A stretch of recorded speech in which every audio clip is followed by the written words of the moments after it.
नमस्कार दोस्तों हमारे नए YouTube चैनल राज ज्योतिषम में आप सभी का स्वागत है।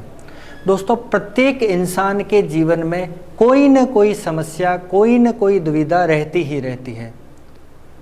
अब वो समस्या किसी भी प्रकार की हो सकती है, जैसे किसी को नौकरी की समस्या है, किसी को शादी की समस्या है, किसी को बिजनेस की समस्या है, किसी को संतान की समस्या है। तो ये कई सारी समस्याएं हैं। किसी को धन की समस्याएं, धन की कमी आ गई, या बिजनेस नहीं चल रहा है, पैसा नहीं आ रहा है। तो ये कई सारी समस्याएं जो है वो इंसान के जीवन को दुविधा में डाल देती है। उसके जीवन को अंधकार में डालने में कतई भी समय, थोड़ा भी समय नहीं लगता है। तो क्या ऐसा कोई साधन है जिसके द्वारा हम उसके अंधकारमय जीवन को हम ज्योतिर्मय जीवन की तरफ बदल सकें? क्या ऐसा कोई साधन है कि ये सारी समस्याएं जो हैं वो हमारे जीवन में आए ही नहीं, या अगर कोई समस्या हमारे जीवन में आने वाली है तो उसका हमें पहले से ही पता चल जाए और हम इस तरीके के उपाय करें, इस तरीके का निराकरण करें कि वो समस्या हमारे जीवन में आए ही नहीं, और आए तो बहुत ही कम तरीके से हमें प्रभावित करें। तो ऐसा कोई माध्यम है जिसके द्वारा हम ये सारी चीज़ें पता लगा सकें? तो मैं आपको बताना चाहूँगा कि भारतीय ज्योतिष एक ऐसा ग्रंथ है जिसमें इन सारी चीज़ों के बारे में बताया गया है। तो ज्योतिष को पढ़ने से पहले हम जो है वो ये हम ज्योतिष के बारे में बात करेंगे। यहाँ पर हमारा जो टॉपिक भी रहेगा वो यही है, ज्योतिष क्या है। तो मैं ज्योतिष को बताने से पहले उसके बेस के बारे में बात करना चाहूँगा। उसका आधार क्या है, यह ज्योतिष आया कहाँ से, ये किस तरीके से हमारी समस्याओं को बताता है, किस तरीके से हमारी समस्याओं का निराकरण करता है। तो ये एक बहुत बड़ा जो है वो चैप्टर है। तो इसमें कई सारे लेक्चर्स मिलेंगे आपको, कई सारे लेक्चर्स मैं बनाऊंगा एक एक करके। तो धीरे धीरे हम जो है वो इसकी तह तक पहुंचेंगे। तो आज का जो इस लेक्चर का हमारा जो टॉपिक रहेगा वो रहेगा इस ज्योतिष को जानना। ज्योतिष को जानने के लिए हम यहाँ पर सबसे पहले आपको ले जाते हैं। यहाँ आप देखना कि ज्योतिष को समझने से पहले हमें ये समझना पड़ेगा कि वेद क्या होते हैं। सभी लोगों ने सुन रखा है कि जो भी धार्मिक और आध्यात्मिक व्यक्ति है उसको यह पता होता है कि जो हमारे वेद जो है वो सबसे प्राचीन ग्रंथ माने गए हैं। और उनमें कौन से वेद? जो 4 वेद है, ऋग्वेद, यजुर्वेद, सामवेद और अथर्ववेद। ये चारों वेद जो है, ये जो 4 ग्रंथ है, यही सबसे पहले जो है वो इनका प्रादुर्भाव हुआ था। यही ग्रंथ जो है वो लिखे गए थे, इन्हीं के अंदर सब कुछ लिखा गया था। उसके बाद में जो है वो सारी चीज़ें जो है वो सारी जो भी ज्ञान है उनकी उत्पत्ति जो है वो इन्हीं 4 वेदों से उन सभी की उत्पत्ति हुई है। तो वेद जो है वो वेद प्राचीन भारतीय ज्ञान साहित्य का मूल स्रोत है, जिन्हें हमने कहाँ से प्राप्त किया? वेद जो है वो प्राचीन भारतीय ज्ञान जो है, प्राचीन ऋषियों के द्वारा जो खोज की गई प्राचीन जो ज्ञान है, उनका जो मूल सोर्स जो कहा गया है वो ये वेद ही होते हैं। लेकिन ये मूल जो सोर्स है, ये जो मूल सोर्स है, ये हमें कैसे पता चले? हमें ये पता चले ऋषियों और मुनियों के द्वारा। कई ऋषियों ने इनको लिखा, कई ऋषियों ने इनके बारे में हमें सुनाया, जानकारी दी, उसी से ही जो है वो ये संपूर्ण मानव जाति को इनके बारे में पता चला। अब हम बात करेंगे कि इन वेदों के अंदर क्या है, इनका विषय क्षेत्र क्या है। इन वेदों का विषय क्षेत्र है संगीत, मंत्र, यज्ञ, दर्शन, नैतिकता। ये सारी चीज़ें जो है वो समाज की उन्नति के लिए हैं, समाज के उत्थान के लिए हैं, समाज की संपूर्ण समस्याओं के निराकरण के लिए ही जो है वो ये वेदों का ज्ञान जो है वो सभी के लिए ज़रूरी है। और इनकी जो भाषा है वो है संस्कृत। ये संस्कृत जो है वो वैदिक भाषा जो है वो मानी गई है। अब हम बात करेंगे एक एक करके वेद की। जैसा मैंने बताया और आप सारे लोग जानते हो, 4 वेद होते हैं। उन 4 वेदों में क्या क्या बताया गया है? सबसे जो प्राचीन वेद जो है वो, सबसे प्राचीन जो ग्रंथ है वो ऋग्वेद को माना जाता है। उस ऋग्वेद में सभी देवी देवताओं के सूक्त है, जो कि मंत्रों और स्तुति और प्रार्थना के द्वारा उसके अंदर बताया गया है। दूसरा जो वेद है वो है यजुर्वेद। यजुर्वेद के 2 भाग है, एक है शुक्ल यजुर्वेद और दूसरा है कृष्ण यजुर्वेद। यजुर्वेद के अंदर जो है वो कर्म कांड के बारे में मुख्यतया जानकारी दी गई है। तीसरा जो है वो है सामवेद। सामवेद जो है उसके अंदर गेय मंत्र है, यानी जो गाए जाने वाले हैं, जिनमें ध्वनियाँ हैं, जिसमें सुर है, जिसमें ताल है, वो जो सारी चीज़ें हैं वो है सामवेद में आते हैं। और सबसे जो अंतिम जो है वो वेद है वो है अथर्ववेद। अथर्ववेद के अंदर गृहस्थ जीवन के बारे में, हमारे स्वास्थ्य के बारे में, हमें शांति कैसे मिले, उन सभी जो है वो के बारे में हमें इस वेद के अंदर बताया गया है। आगे बढ़ते हैं। अब जो है सबसे महत्वपूर्ण चीज़ है, हमें यहाँ पर पढ़ना है ज्योतिष के बारे में। हमारा जो मेन टॉपिक जो है रहेगा वो है ज्योतिष। लेकिन ज्योतिष जो है वो क्या है?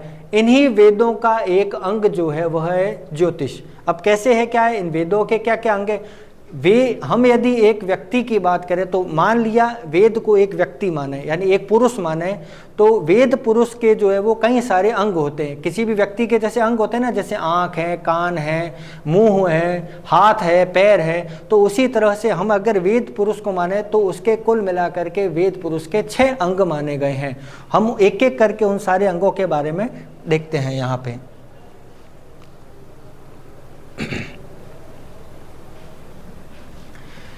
इन 6 अंगों में अगर हम बात करें तो एक है शिक्षा, एक है कल्प, एक है व्याकरण, एक है निरुक्त, एक है छंद, और सबसे अंतिम जो है बताया गया वो है ज्योतिष।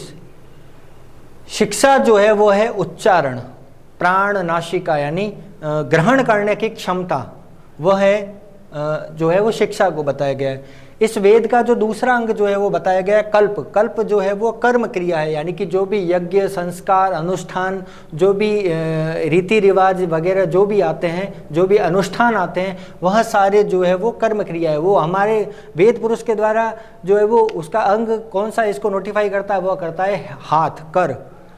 उसके बाद में तीसरा जो है वो व्याकरण। व्याकरण में क्या है? वाणी, जिसमें शब्दों की रचना की गई है, और वाणी जो है वो मुख से बोली जाती है।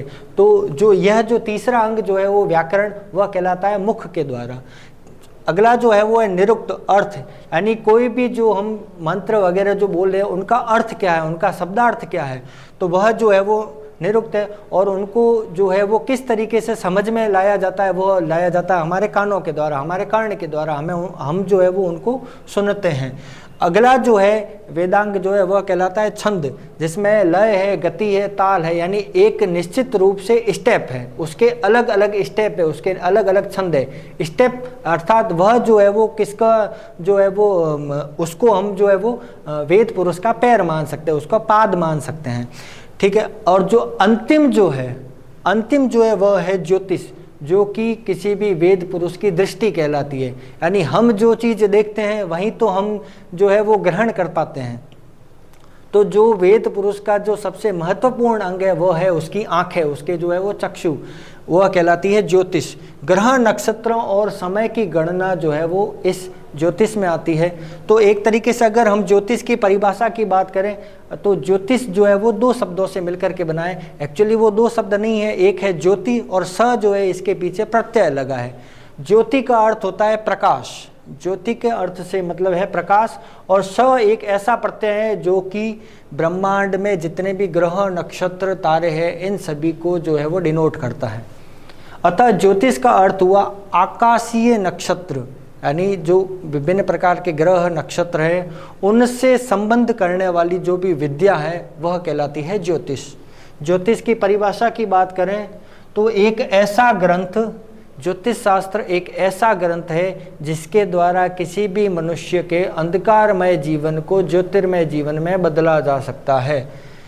ज्योतिष शास्त्र वह ग्रंथ विद्या है जो ईश्वरीय प्रकाश के माध्यम से मानव जीवन के अंधकार को दूर करती है और उसे दूर करने का मार्ग भी बताती है और उसे एक प्रकाशमान, एक ज्योतिर्मय रास्ते की तरफ ले जाती है।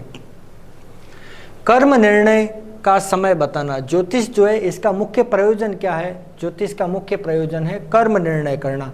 हम क्या काम करें जिसके द्वारा हमारा जो जीवन है वह अंधकार वाले रास्ते की तरफ न जाए, दुविधा युक्त रास्ते की तरफ न जाकर के प्रकाश युक्त, यानी जहाँ पे बिल्कुल क्या बोलते हैं जिसमें किसी भी प्रकार की कोई दुविधा नहीं हो, जिसमें किसी भी प्रकार की कोई समस्या नहीं आए। एक रास्ता ऐसा है जिसमें कई सारे कांटे बिछे हुए हैं, तो वह जो हो गया वो दुविधा युक्त। और एक रास्ता ऐसा है जो बिल्कुल सही है। अब वो उन दोनों में से किस रास्ते पे हमें जाना है ये हमें नहीं पता, तो हमारा मार्गदर्शन कौन करता है? यह ज्योतिष।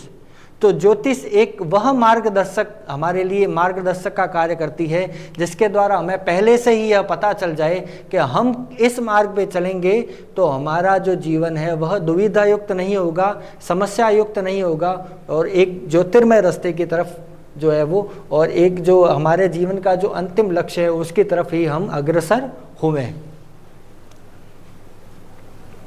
अब इस ज्योतिष की कई सारी शाखाएं, मेनली अगर हम बात करें तो देखिए, ज्योतिष एक बहुत बड़ा शब्द है। अलग अलग देशों में अलग अलग जगह पर हम अगर ज्योतिष की बात करें तो हम केवल इतना ही सोचते हैं कि यह सिर्फ भारत के अंदर ही है, लेकिन नहीं, यह विदेशों में भी है, लेकिन इसके प्रकार अलग अलग हैं। जैसे यहाँ हम बात करें तो भारत के अंदर कौन कौन से हैं, हम सारे लोग जाते हैं। भारत के अंदर जो ज्योतिष है वह है वैदिक ज्योतिष। इसके अलावा हस्तरेखा, नाड़ी और कुंडली पर आधारित भविष्यवाणियां इस ज्योतिष के द्वारा की जाती है। चीन के अंदर पशु चक्र के और 5 तत्वों के आधार पर भविष्यवाणियां की जाती है। यूरोप में राशि चक्र और ग्रहों के आधार पर भविष्यवाणियां की जाती हैं। इसके अलावा अगर हम अमेरिका की बात करें तो टैरो कार्ड चलते हैं। वहाँ पर टैरो कार्ड के आधार पर जो है वो पश्चिम के अंदर या फिर सूर्य आधारित ज्योतिष है उनके द्वारा जो है वो भविष्यवाणियाँ की जाती है। यहाँ अर्थात जो है वो उनको रास्ता बताया जाता है कि आप इस तरीके से ये काम करेंगे, ये कर्म करेंगे तो आपका जीवन जो है वो सही होगा, या फिर आपके जीवन में कोई भी समस्या या दुविधा नहीं आएगी। और अफ्रीका वगैरह जो है वो वहाँ का अलग ज्योतिष है, जनजातीय ज्योतिष। तो हम भारत में रह रहे हैं तो हमारा भारतीय ज्योतिष की तरफ जो है वो रुझान ज़्यादा है। भारतीय ज्योतिष को हम वैदिक ज्योतिष कहते हैं। तो भारतीय या वैदिक ज्योतिष की कई सारी शाखाएं हैं। उन शाखाओं को अगर बात करें तो हमारा जो वैदिक ज्योतिष है उसको हम 5 मुख्य शाखाओं में हम बांट सकते हैं। पहली जो शाखा है वो है सिद्धांत गणित ज्योतिष। सिद्धांत गणित ज्योतिष में क्या है? ग्रहों की गणना करना, यानी जो 9 ग्रह है उनकी गणना करना, पंचांग बनाना, हर एक ग्रह का उदय काल, अस्त काल, उसकी गणना करना, दिन रात की गणना करना। दूसरी जो शाखा है इसकी उसमें है होरा फलित ज्योतिष, जिसके अंदर क्या बताया जाता है कि जन्म कुंडली कैसे बताई जाती है, उसका फलादेश कैसे बताया जाए, उसकी दशाएं, विषोन्तरी, महादशाएं, अंतरदशाएं, प्रत्यंतर दशाएं, ये क्या होती है, उन सभी के बारे में जो जानकारी है जो हमें फलित ज्योतिष या होरा ज्योतिष में मिलती है। तीसरा जो ज्योतिष है वो है संहिता ज्योतिष, जिसके अंदर हमें ऋतुओं की जो है वो भविष्यवाणियाँ की जाती है। देश, ऋतु, आपदा, कोई भी भूकंप आने वाला हो, या फिर समाज के अंदर कोई ऐसी बहुत बड़ी घटनाएं होने वाली हो, या फिर सुनामी आने वाली हो, जैसे तूफान आना है वगैरह, तो ये सारी जो घटनाएं जो होने वाली है जो कि मानव जीवन को जो है प्रभावित करती है, तो उन सभी की भविष्यवाणी जो है वो है संहिता ज्योतिष में की जाती है। और एक जो है इससे अगला जो पार्ट है वो है प्रश्न ज्योतिष। अब कोई व्यक्ति कहता है कि हमारे तो कुंडली नहीं है, तो हमारे जीवन के बारे में आप किस तरीके से बताओगे, हमारा जो है मार्गदर्शन किस तरीके से करोगे? तो उसके लिए जो है जो मुख्य शाखा है वह है प्रश्न ज्योतिष। प्रश्न ज्योतिष में जन्म समय अज्ञात होने पर प्रश्न क्षण के हिसाब से, जिस समय हम जो प्रश्न पूछ रहे हैं उस क्षण के हिसाब से जो है वो उसे फलादेश बताया जाता है। और इसके अलावा जो उसके सहायक क्षेत्र है जिसमें वास्तु भी है, हस्तरेखा भी है, तो इस तरीके से ज्योतिष के कई सारे क्षेत्र है। तो हम एक एक करके ज्योतिष के इन सारे क्षेत्रों के बारे में आपको जानकारी देंगे। हमारा जो मुख्य जो है वो उद्देश्य रहेगा कि हम आपको कुंडली और उसके बारे में ज्योतिष शास्त्र में जो फलित ज्योतिष है या होरा ज्योतिष है, जिसके अंदर मैथमेटिकल कैलकुलेशन भी रहेगी, और पूर्णतया साइंटिफिक तरीके से हम आपको यहाँ पर जानकारी देंगे। एक एक करके सारी चीज़ों की जानकारी देंगे। अगर किसी को ज्योतिष सीखना है तो वो भी हमारे इस ग्रुप से जुड़े। नमस्कार।